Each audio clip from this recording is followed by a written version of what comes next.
Lots of examples out there of what not to do for frost protection. For instance, plastic is bad. In this video, we're going to show you how to do it properly. So what better way to show you how to keep plants warm than in a greenhouse? Because what we want to do is create the greenhouse effect.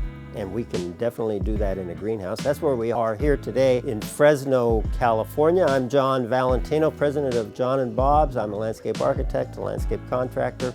And I'm here with Chip Valentino. He's looking around this little greenhouse, which we have filled with plants that are either sensitive to frost or will just grow better without being subject to frost. These little ollie dwarf olive plants are an example. We moved them into here just 2 weeks ago, and we'll show you a difference between the ones that remain outside where our lows have been like 40 or a little less than 40, and our highs have been just a little less than 60. In those temperatures, they pretty much stop growing, but in the greenhouse, they continue to grow. We do have cold temperatures here in Fresno. Gets down to probably mid-20s, not as cold as many of you in other parts of the country, but these principles apply universally. This idea of a greenhouse effect is really what you want to try to create when you're protecting plants. The greenhouse effect is to trap heat that's rising and create areas underneath some type of overhead structures so that we raise the temperature a little bit.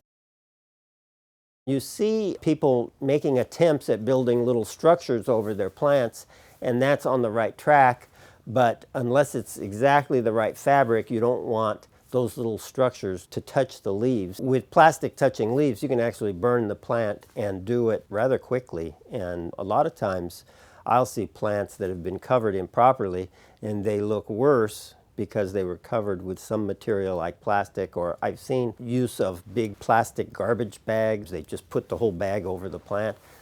That's the wrong material. Don't use it. I saw some people asking about landscape fabric. I wouldn't use landscape fabric. Anything other than a very natural fabric like this frost blanket that we're going to show you, or like a cotton bed sheet. Stick with that and you'll have much better success, and you won't have the actual burning of plants when you're trying to go out of your way to do something good and inadvertently do something bad. So this is a nice fabric specifically for frost protection. It's available online. This one's called Harvest Guard. I just call it frost fabric. This is just draped over the plant, almost like you would cover a sleeping person. We would just unroll this. Maybe I should have studied how it was packaged more closely.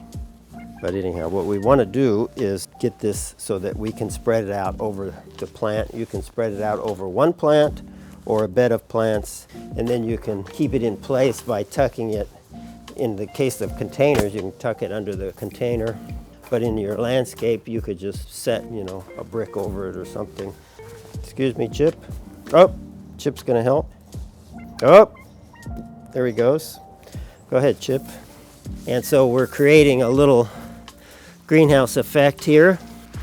Definitely out in the landscape, it would make a huge difference.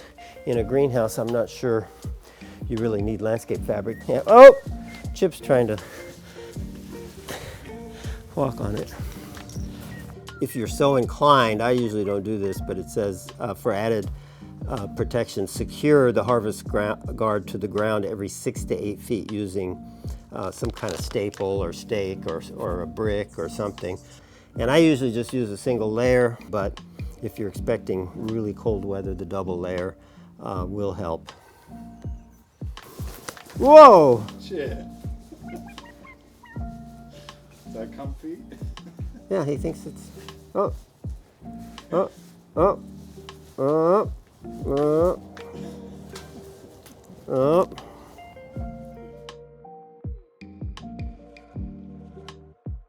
Lights on the plants are effective and can work. Might give you a little bit of advantage, but it usually takes power. So it's not something I do, but that can create a little warmth. What you're looking for is just a little bit of an edge. You can't get 20, 25 degrees unless you're in an actual greenhouse, but out in a landscape, you're looking for just 5 or 6 degrees. The combination of all these little things can help. You put them all together and then build your soil and mulch your soil. you can get quite a bit of advantage and not have the kind of damage that frost can do to plants. So all of these tips work great with our products, and I would use our blend and our Penetrate Liquid Biotiller. So the blend would just be an easy topical application. Penetrate Liquid Biotiller sprayed over the top. Those are excellent products in order to build life in the soil that can actually act as an antifreeze and give us a couple 2 to 3 degrees edge. Combine that with a good frost fabric, and we've done something dramatic to improve growing conditions or survival conditions for plants in cold weather. The use of our products makes the most sense if you do it on an ongoing basis. If you sense, okay, tonight it's going to be really cold, well, using our blend and our Penetrate Liquid Biotiller that day won't do anything. But if you're aware that you're going to have some cold weather in the winter, and so you make a good fall application, then a week or two before, if you know it's going to be cold, maybe you'd supplement with another application of Penetrate Liquid Biotiller.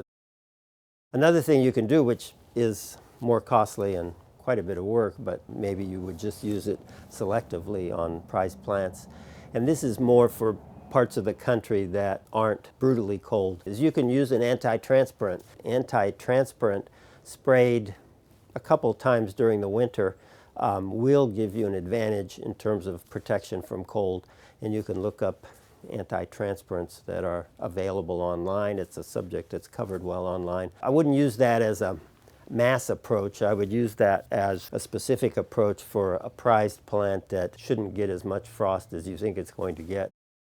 Most people seem to think at the first sign of cold they want to protect their citrus trees.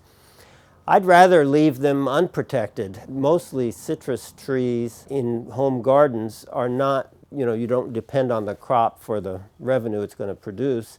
And a lot of times the trouble that you go through to protect the tree isn't worth it. I mean, I would go to the trouble of trying to build the soil and mulch the soil, and those kinds of things would help immensely, but not building structures over the citrus, because usually the only thing that's threatened, unless you're in a real cold area, is the crop, not the tree itself. To kill the tree itself of a citrus, you need to get below 20 degrees. But that's not a huge disaster 1 year if the crop is damaged. So the conclusion is it not only is great for plants, but excellent for small dogs that want a comfortable place to lay. Chip's enjoying it, and hopefully the agapanthus don't mind too much.